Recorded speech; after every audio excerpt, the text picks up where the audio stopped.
There was once a beautiful little valley where the sun was warm and the rains fell softly. Its apples were so red, its corn so yellow, its grapes so blue that it was called the Treasure Valley. Not a river ran into it, but one great river flowed down the mountains on the other side. It was called the Golden River. The lovely valley belonged to three brothers. The youngest, little Gluck, was happy-hearted and kind, but he had a hard life with his brothers, for Hans and Schwartz were so cruel and so mean that they were known everywhere around as the Black Brothers. They were hard to their farm hands, hard to their customers, hard to the poor, and hardest of all to Gluck. At last, the Black Brothers became so bad that the spirit of the west wind took vengeance on them. He forbade any of the gentle winds, south and west, to bring rain to the valley. Then, since there were no rivers in it, it dried up, and instead of a treasure valley, it became a desert of dry, red sand. The Black Brothers could get nothing out of it, and they wandered out into the world on the other side of the mountain peaks, and little Gluck went with them. Hans and Schwartz went out every day, wasting their time in wickedness, but they left Gluck in the house to work, and they lived on the gold and silver they had saved in Treasure Valley, till at last it was all gone. The only precious thing left was Gluck's gold mug.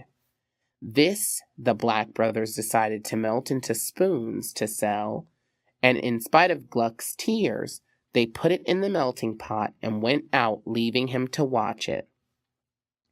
Poor little Gluck sat at the window, trying not to cry for his dear golden mug, and as the sun began to go down, he saw the beautiful cataract of the Golden River turn red and yellow and then pure gold. "Oh dear," he said to himself, "how fine it would be if the river were really golden. I needn't be poor then." "It wouldn't be fine at all," said a thin, metallic little voice in his ear. "Mercy, what's that?" said Gluck, looking all about, but nobody was there. Suddenly, the sharp little voice came again. "Pour me out," it said.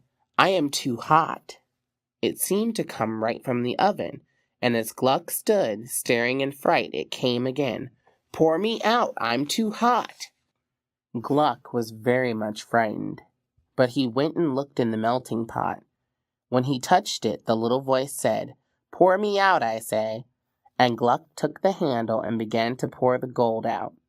First came out a tiny pair of yellow legs, then a pair of yellow coat tails, then a strange little yellow body, and last a wee yellow face with long curls of gold hair, and the whole put itself together as it fell and stood up on the floor, the strangest little yellow dwarf, about a foot high.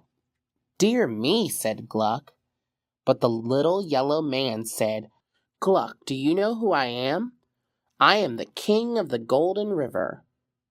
Gluck did not know what to say, so he said nothing. And indeed, the little man gave him no chance. He said, "Gluck, I've been watching you, and what I have seen of you I like. Listen, and I will tell you something for your good. Whoever shall climb to the top of the mountain from which the Golden River falls, and shall cast into its waters 3 drops of holy water, for him and him only shall its waters turn to gold. But no one can succeed except at the first trial, and anyone who casts unholy water in the river will be turned into a black stone."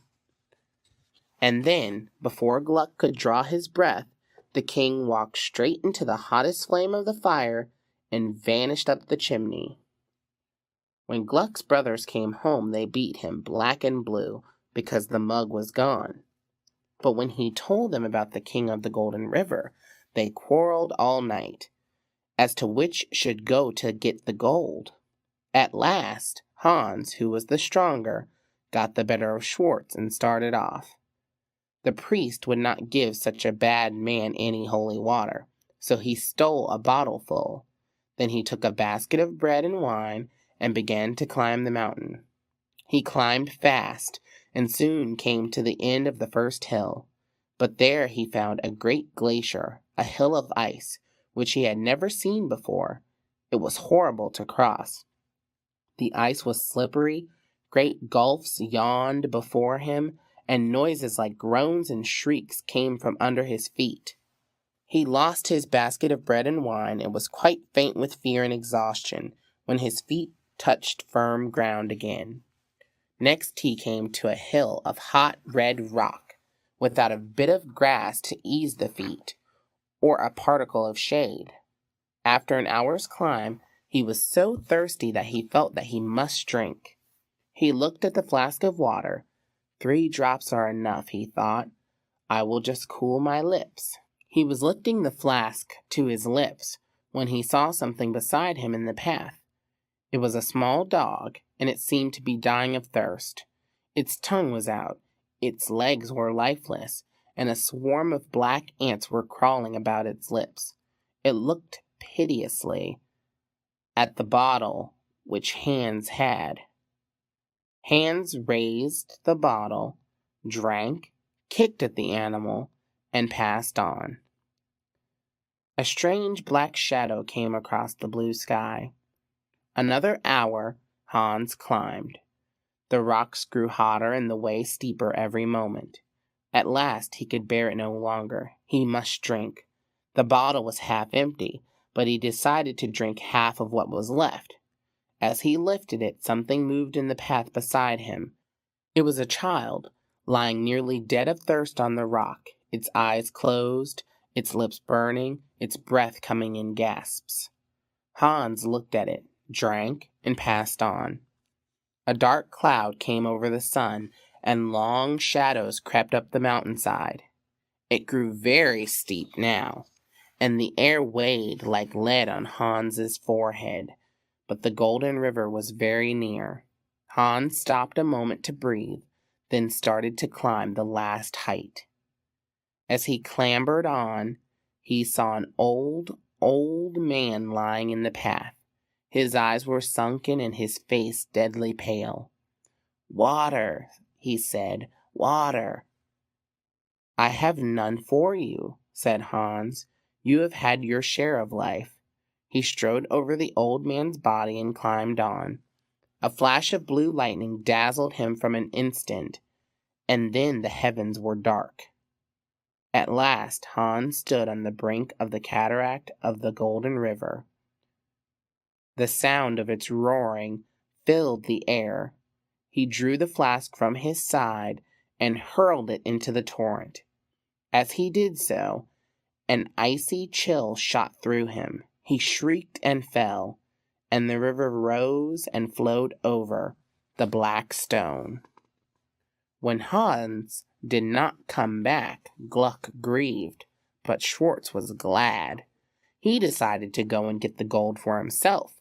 He thought it might not do to steal the holy water, as Hans had done, so he took the money little Gluck had earned and bought holy water of a bad priest. Then he took a basket of bread and wine and started off. He came to the great hill of ice, and was as surprised as Hans had been, and found it as hard to cross. Many times he slipped, and he was much frightened at the noises, and was very glad to get across, although he had lost his basket of bread and wine. Then he came to the same hill of sharp red stone, without grass or shade, that Hans had climbed, and like Hans he became very thirsty. Like Hans, too, he decided to drink a little of the water. As he raised it to his lips, he suddenly saw the same fair child that Hans had seen. "Water," said the child, "water, I am dying." "I have not enough for myself," said Schwartz, and passed on. A low bank of black cloud rose out of the west.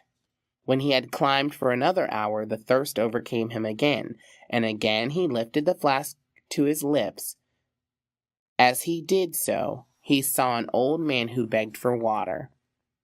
"I have not enough for myself," said Schwartz, and passed on. A mist of the color of blood came over the river.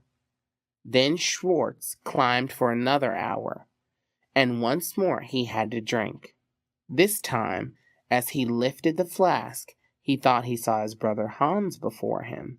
The figure stretched its arms to him and cried out for water. "Ha ha!" laughed Schwartz.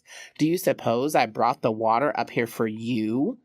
And he strode over the figure. But when he had gone a few yards farther, he looked back, and the figure was not there. Then he stood at the brink of the Golden River, and its waves were black, and the roaring of the waters filled all the air. He cast the flask into the stream, and as he did so, the lightning glared in his eyes, the earth gave way beneath him, and the river flowed over the two black stones. When Gluck found himself alone, he at last decided to try his luck with the king of the Golden River. The priest gave him some holy water as soon as he asked for it, and with this and a basket of bread, he started off. The hill of ice was much harder for Gluck to climb, because he was not so strong as his brothers. He lost his bread, fell often, and was exhausted when he got on firm ground. He began to climb the hill in the hottest part of the day. When he had climbed for an hour, he was very thirsty, and lifted the bottle to drink a little water. As he did so, he saw a feeble old man coming down the path toward him. "I am faint with thirst," said the old man. "Will you give me some of that water?" Gluck saw that he was pale and tired, so he gave him the water, saying, "Please don't drink it all." But the old man drank a great deal, and gave back the bottle 2/3 emptied.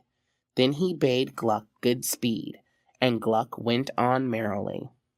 Some grass appeared on the path, and the grasshoppers began to sing. At the end of another hour, Gluck felt that he must drink again. But as he raised the flask, he saw a little child lying by the roadside, and it cried out pitifully for water. After a struggle with himself, Gluck decided to bear the thirst a little longer. He put the bottle to the child's lips, and it drank all but a few drops. Then it got up and ran down the hill. All kinds of sweet flowers began to grow on the rocks, and crimson and purple butterflies flitted about in the air. At the end of another hour, Gluck's thirst was almost unbearable. He saw that there were only 5 or 6 drops of water in the bottle, however, and he did not dare to drink. So he was putting the flask away again when he saw a little dog on the rocks, gasping for breath. He looked at it, and then at the Golden River, and he remembered the dwarf's words, "No one can succeed except at the first trial." And he tried to pass the dog, but it whined piteously, and Gluck stopped. He could not bear to pass it. "Confound the king and his gold too," he said, and he poured the few drops of water into the dog's mouth. The dog sprang up, its tail disappeared, its nose grew red, and its eyes twinkled. The next minute the dog was gone, and the king of the Golden River stood there. He stooped and plucked a lily that grew beside Gluck's feet. 3 drops of dew were on its white leaves. These the dwarf shook into the flask, which Gluck held in his hand. "Cast these into the river," he said, "and go down the other side of the mountains into the treasure valley." Then he disappeared. Gluck stood on the brink of the Golden River and cast the 3 drops of dew into the stream. Where they fell, a little whirlpool opened, but the water did not turn to gold. Indeed, the water seemed vanishing altogether. Gluck was disappointed not to see gold, but he obeyed the king of the Golden River and went down the other side of the mountains. When he came out into the treasure valley, a river, like the Golden River, was springing from a new cleft in the rocks above and flowing among the heaps of dry sand. And then fresh grass sprang beside the river, flowers opened along its sides, and vines began to cover the whole valley. The Treasure Valley was becoming a garden again. Gluck lived in the valley, and his grapes were blue, and his apples were red, and his corn was yellow, and the poor were never driven from his door. For him, as the king had promised, the river was really a river of gold.